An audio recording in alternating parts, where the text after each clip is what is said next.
Good evening, everyone. Thank you for attending our 8th annual leadership dinner.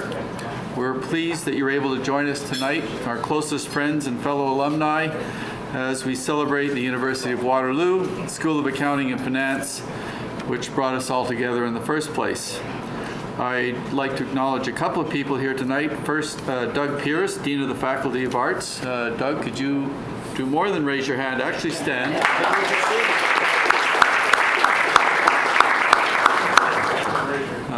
Doug's been it's really hard to be a Dean of Arts and a friend to a School of Accounting and Finance.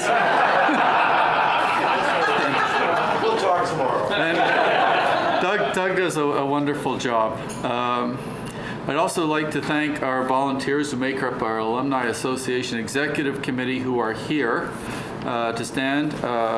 Elaine Lee isn't, but Jesse Waltman, Vlad Mysekin, and Gavin Schwartzman.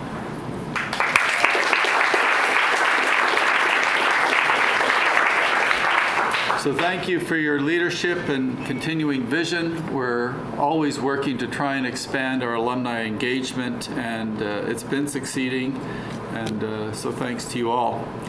A little later, Jesse Waltman will be here to say a few words about the Alumni Association. I also want to thank everyone who volunteers, and many of you do, on our advisory committee, our student investment fund, fundraising, and many other activities. Those of you who lecture and teach our students and remain involved in the school, we're really thankful for all of your time and commitment. I'd also like to thank Mike Garvey, who arranges for us to use the National Club and is also among the very best friends that the school has.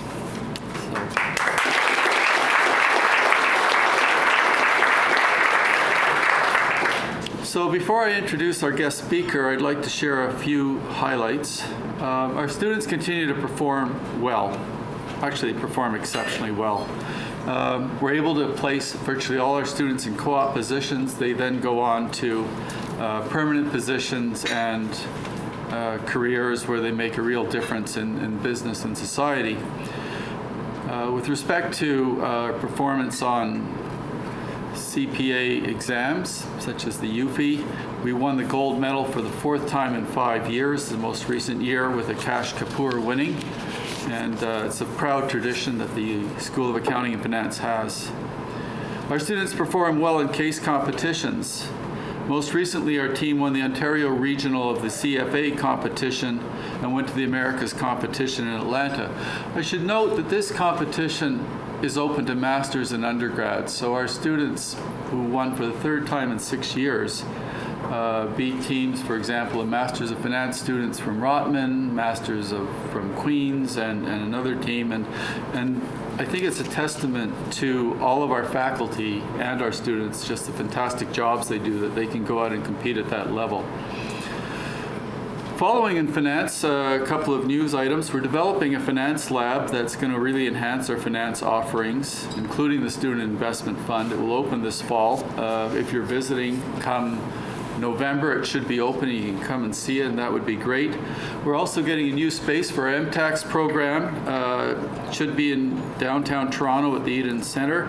And I should just acknowledge Deb Kraft, who's the director of the tax program, and utterly fantastic job in making this come to fruition. So thanks, Deb.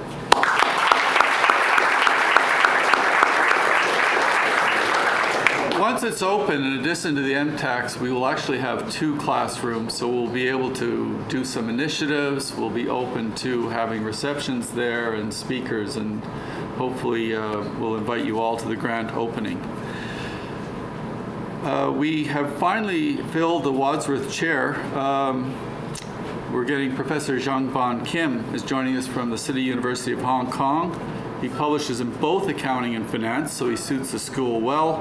He's a remarkable success story in developing younger faculty members and doctoral students. I note that the BYU research rankings place him 9th in the world over the last 6 years in publications, so we're really looking forward to having him join us. We're constantly working with alumni engagement, and also our students really crave engagement with alumni, and I want to thank Victoria and Kevin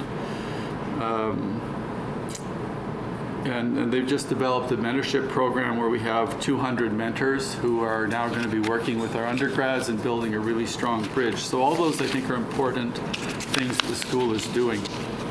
Also, Roger Woodavine, who is the faculty advisor on that group. So tonight, we're fortunate to have Upkar Arora with us as a guest speaker, who's going to talk about leadership, engagement, and impact. He graduated from our master's program in 1988. He's a true friend of the school and inspiration for our students. He's been an honoree, a volunteer, a donor, and last fall began a seminar series entitled Success Beyond the Classroom. He brought together our students with a diverse set of alumni to explore how to achieve a career that is both successful and rewarding, and fun. The course was enthusiastically received by our students. We plan to hold the series again in the near future, likely this fall. So just before I have Upkar come up here, I just want to say that I probably won't be back except to thank Upkar. So I will thank all of you once more for coming tonight. So Upkar, thank you for being our speaker and welcome. Thank you, Tom. Let me tell you what an honor it is for me to be up here, especially when I look out at the audience and see the amazing alumni that we have at the University of Waterloo, the incredible things that they've all done, and really any one of you could be up here sharing your story as opposed to me. So it is truly an honor to be up here. I'm going to talk to you about leadership, engagement, and impact, using our initiative of Success Beyond the Classroom as an illustration or a case study. Now, I understand that right now the only thing standing between you and your delectable dinner of sea bass, ravioli, or steak is me. And so I will promise to stick to my allotted time if you promise to keep the cacophony of your rumbling stomachs to a dull roar. The story I'm about to share with you goes back 30 years. In fact, precisely 30 years ago, I was working on my master's thesis at UW in hopes that I could graduate from the first class of the School of Accounting, as it was then known. In order to answer the question, could we have predicted corporate failure, my thesis compared two companies in the same industry, subject to the same market forces, and one of which had failed and one of which had succeeded. In hindsight, I realized that the fundamental question I was really trying to ask myself at the time was, what makes organizations thrive? Well, I didn't have an answer then, so I obsessed with that for about 30 years, observing and reflecting and analyzing, and in fact, directly learning from some of the best entrepreneurs this country has seen in the form of Paul Reitman, Peter Monk, Jerry Schwartz, Frank Stronach, and others. I've since applied some of their lessons, some successfully and others not so much. And at long last, I have an answer for you that I would like to share with you. My answer as to what makes organizations succeed is that it is all about leadership, and leadership is all about people. So I know what you're thinking. That seems pretty obvious and pretty intuitive, but what does that really mean from a practical standpoint? Well, we do know that there's no universal single definition of leadership. And that's why if I Google the word leadership, Google spits out 470 million responses. Despite having read some, but not all of those responses, the traditional approach has been to think about about leaders in a very formal sense. Typically an iconic, charismatic individual who is considered a leader by virtue of their hierarchical status, their official title, or some formal authority. But I believe this concept of leadership is very limiting and a very anachronistic view. So our views of leadership have changed over the past few years, and business leaders have changed in order to adapt to their operating environment, which has shifted dramatically. Let me touch on what I think are the most significant changes over the last few years, many of which are being enabled by technology. First, there's the nature of work and jobs. Knowledge-based economies have led to the decline of the industrial age, routine, repetitive work environments, changing the nature of skills required and causing significant erosion in traditional jobs. Job creation, at least in North America, is coming from smaller companies, less than 100 employees, rather than larger companies. The second is demographics.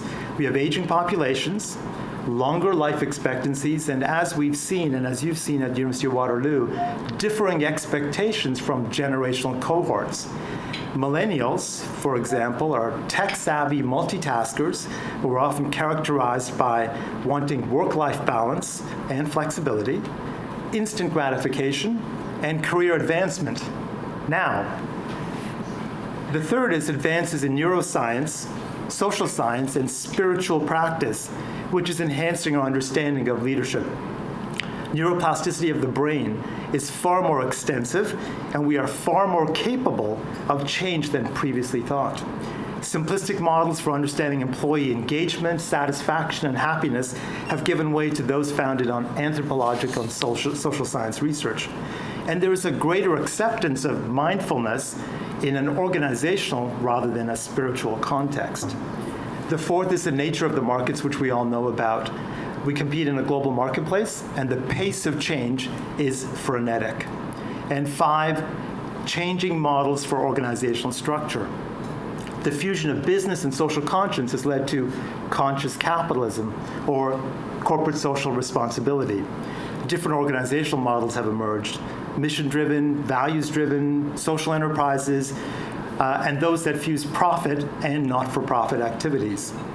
And so for a modern take on leadership, I reached out to two leaders who I have a great deal of respect and admiration for: Kathleen Taylor, chairperson, I should say, of the Royal Bank Corporation, and Elise Allen, who is the CEO of GE Canada.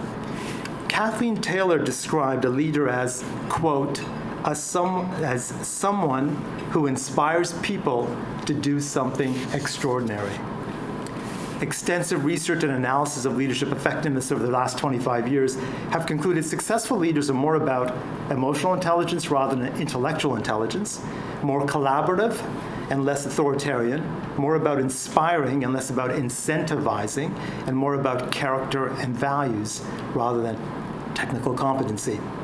Elise Allen of GE confirmed as much when she said, quote, "The most important traits that will make a leader successful in the future are being genuine or authentic, having integrity, being comfortable operating in or making decisions despite ambiguity, having courage, and being collaborative." It is important to understand this context, this external context, and the implications it has for UW-SAF students, as the world they will enter is radically different than the world we experienced. And so the idea for the Success Beyond the Classroom Initiative, or SBC for short, came about as a result of a meeting last May at the Advisory Council, when we talked about whether we were truly setting up our SAF students for the kind of success they were capable of delivering in the new world that they were facing when they graduated. And I'm delighted to say that Tom, Scott, and the team at SAF really embraced that idea. It's really another affirmation of the school's openness and innovation to try new ways to embrace, different ways to enhance the student experience. Collectively, we worked on developing a pilot that focused on a few key objectives. Our objectives were partially in response to what we observed about students, and they consisted of the following. First, we wanted to expand students' awareness of career opportunities. Second, we wanted to provide a forum where students could interact with industry professionals who could inspire, who could guide or educate students, capitalizing on their own experiences after graduation. And third, we wanted to provide each student with the information, the tools, and the strategies to make more informed career decisions that would be better for them. We also wanted to develop or strengthen those non-technical skills that Elise referred to earlier that touched on things like problem solving, critical thinking, risk-taking, and communication. And finally, we wanted to create an opportunity for meaningful engagement by students with alumni, both past and present, and future, so that they could share stories to current and future students of the SAF. So we created a weekly seminar series that was voluntary for upper year students that provided a combination of co-curated content and discussion with alumni in an engaging and interactive format, an approach that would continue to build on UW's model of knowledge, integration, and application. And we got incredible responses from outstanding alumni, some of which are here tonight. They traveled to Waterloo, they shared their stories and experiences with students about success, learnings, and the occasional failure. And to that alumni component, we added a few elements designed to expose students to the qualitative dimensions of leadership and business, as well as giving them the tools to encourage self-reflection, critical thinking, and informed decision-making. One such framework we developed that was actually quite embraced by students was a personal balance sheet. We created that to enable students to evaluate career potential choices on personalized criteria and their own individual definitions of success. So rather than have me tell you more about it, let's listen to a sampling of the feedback we got from the students themselves with an unprompted video that was conceived and created by them. Interesting. Thought-provoking, Eye-opening. Motivational. Inspiring. evolutionary. Thank you for taking the time and effort to create these courses and actually take the time to reach out to alumni and bring them in to inspire students. Thank you for all these amazing opportunities for us to learn about the different paths that we can take. Thank you for all the amazing speakers that you brought in. It was very interesting to learn about all the different experiences they've all had. Thank you so much. You know, Upkar, these classes are amazing and they inspire me so much as they give so much variety. And I've worked at CRA for the past term and continue, but after I graduate, it makes me feel like I want to explore all these different options. And one day I wish that I can come back and present as well. Thank you, Upkar, for being a great mentor and teaching us about the world. To Upkar, I just wanted to say thank you so much because from your sessions I learned that careers are built on calculated risks. Thank you so much for taking your time to run these workshops for us. I never knew we had such amazing alumni. Thank you for bringing them to us. Thank you for giving me that direction that I need in my last term of school. Thanks for engaging alumni with the school. So Upkar, thank you again for the valuable information sessions. Prior to this, I didn't really know of a career outside of accounting, but I think thanks to your lessons as well as the distinguished alumni, I now have the skill set that I can know how to break into an industry or what the job entails and finally how to succeed in them. So thank you again.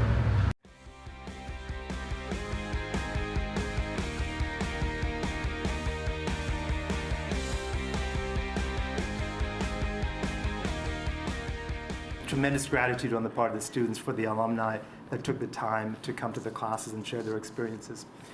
For me, the opportunity to spearhead the SBC initiative came at an ideal time. Despite loving what I did, which related to corporate turnarounds, feeling like I was good at it, I've been trying to answer a more fundamental question over the previous 5 years, a question that had been triggered by some vague sense of dissatisfaction that had morphed until it finally, I was able to give expression to it. And that question was, did my work have meaning? Was it making a difference in people's lives? And ultimately, was I using my work to create the highest and best use of the talents and skills I had? That question prompted a long and intense search for me for my next calling that hopefully would give me that greater sense of meaning. 5 years ago, I developed a set of core elements that would guide my choice as to where to spend more of my time. And those were situations that had social impact, in addition to economic impact, helped to create a pattern of empowerment rather than dependency, were scalable, were self-sustainable, creating lasting change to systems, not symptoms, were improved the lot of children and youth, our future business leaders, were inclusive and accepting of all constituents, and finally worked in our communities in Canada. If you go through those 7 elements, you realize that the SBC initiative checked off all of those boxes.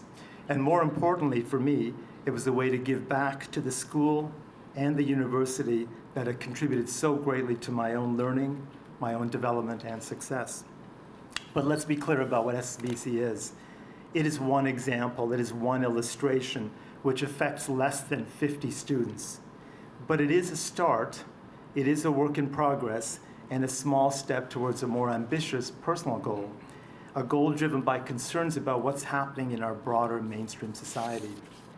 Last week I had breakfast with Sanjay Khanna, who is a futurist, a speaker, and thought leader who studies macro trends affecting societal and planetary futures. His words, not mine. He validated some of my concerns. He reiterated the existence of massive challenges ahead, problems of income disparity, mental health, climate change, as well as precarious employment. In addition to the technology impacts of cloud, mobile, social, big data, and the Internet of Things technologies.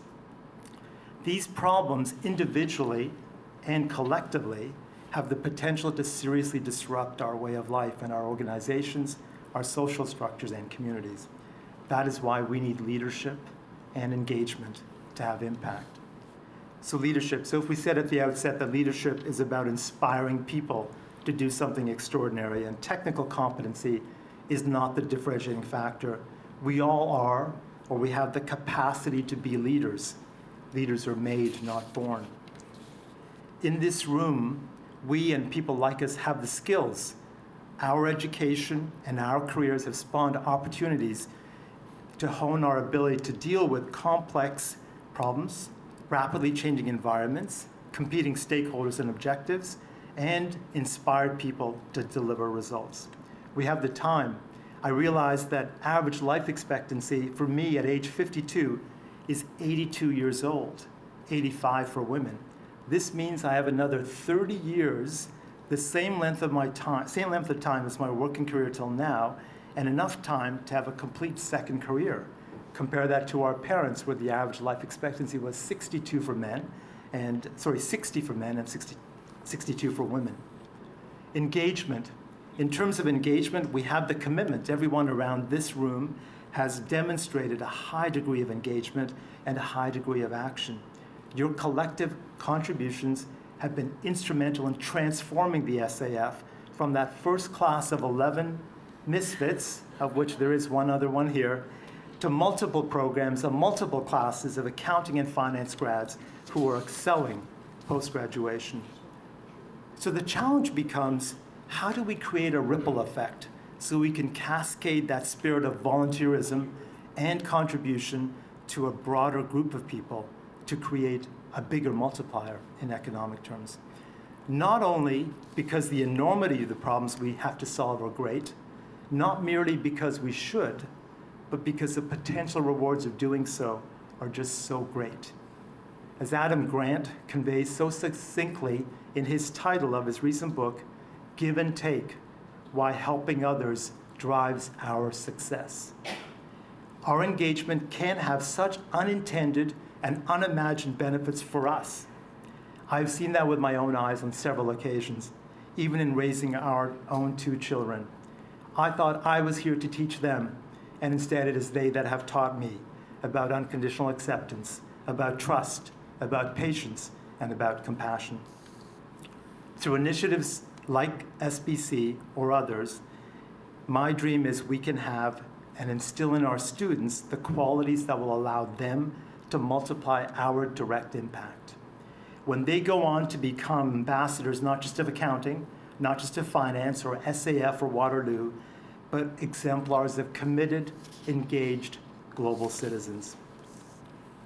If together we are successful, we will measure that success, not just by the titles that they have, not just by the wealth that they have created, not by the businesses they have started, but the impact they have had in improving our society. Because it turns out that many of those qualities of leadership we touched on at the beginning, a passion for learning, a natural curiosity, openness, collaborative, adaptable, resilient, and empathetic, are critical, not just in businesses, but in charities, not-for-profits, NGOs, universities, and not just in our communities, but globally as well. I believe we need to dream big, for as Michelangelo said, the greater danger for most of us lies not in setting our aim too high and falling short, but in setting our aim too low and hitting our mark. Thank you for allowing me to share with you something I feel passionately about, for your support of this fine institution, and relaying my thoughts about the SBC program.